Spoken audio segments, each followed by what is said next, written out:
তৃণমূল ছাড়ছেন হুমায়ুন কবির। ২৬শে ভোটের আগেই নতুন দল করছেন তৃণমূলের বিধায়ক। আরো একবার জানাই, প্রথম থেকে বেসুরো ছিলেন এবং এবার নিজের মুখেই জানিয়ে দিলেন যে নিজে দল গড়ছেন। তৃণমূল ছাড়ছেন হুমায়ুন কবির। ২০ থেকে ২২শে ডিসেম্বর নতুন দল ঘোষণা করতে পারেন তৃণমূলের বিধায়ক। আনুষ্ঠানিকভাবেই দল ছাড়ার কথা জানিয়েছেন ভরতপুরের তৃণমূল বিধায়ক। মমতার হাত ছাড়ছেন হুমায়ুন কবির। তৃণমূলের সঙ্গে সমস্ত সম্পর্ক ছেদের বার্তা দিয়েছেন হুমায়ুন কবির। নিজে দল গড়ছেন। ২০ থেকে ২২শে ডিসেম্বরের মধ্যে নতুন দল ঘোষণা করতে পারেন।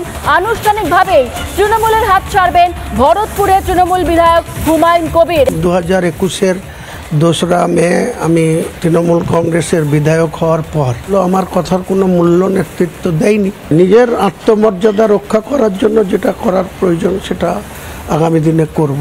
তার জন্যই বলেছি, কারণ বারবার অনুনয় বিনয় বা বারবার সঠিক কোনটা মুর্শিদাবাদ জেলার রাজনীতিতে কি পদক্ষেপ করার দরকার সেসবগুলোকে গুরুত্বহীন করে দিয়েছে। আমাদের কথার কোনো গুরুত্বই দেননি। 2011-তে যখন ক্ষমতায় আসে তারপরে যতবার ব্লক সভাপতি হয়েছে, জেলা কমিটি হয়েছে, রাজ্য থেকে জেলা কমিটির প্রেসিডেন্ট ডিক্লেয়ার করেছে। তারপরে সেখানকার পূর্ণাঙ্গ জেলা কমিটি বা ব্লক কমিটিগুলা সেই জেলার লোকরাই করত। কিন্তু এখন কোনো অধিকার জেলার নেতাদের নেই, কারণ সেখান থেকে সমস্ত কেড়ে নেওয়া হয়েছে।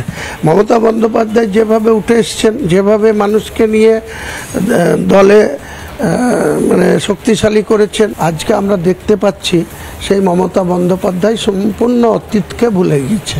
যে মুকুল রায়কে কথায় সব কিছু করত, আজকে তার কি অবস্থা হয়েছে। তৃণমূল নেত্রী কোনোদিন তার কোনো খোঁজও রাখেন না। মমতা বন্দ্যোপাধ্যায়ের ওপর ক্ষোভ, রাগ বা অভিমানেই দল ছাড়। তাছাড়া কি, মমতা বন্দ্যোপাধ্যায়ের কাছে এই যে মমতা বন্দ্যোপাধ্যায়ের দলের যে রাজ্য স্তরে যারা স্পোকস পারসন আছে, অর্থাৎ যারা তাদের হয়ে বিবৃতি দেয়, দলের হয়ে বিবৃতি দেয়, তারা আমি কোনো কথা বললে আমাকে পাগল ভেবে নেয়। আমি একটা নতুন দল খুলব, সেই দলের চেয়ারপারসন বা প্রেসিডেন্ট আমি। আমার কেউ জেনারেল সেক্রেটারি আছে, কেউ সেক্রেটারি আছে, কেউ ট্রেজারার আছে। পূর্ণাঙ্গ কমিটি যেদিন আমি ওপেনিং করব সেদিনই জনসমক্ষে আনব।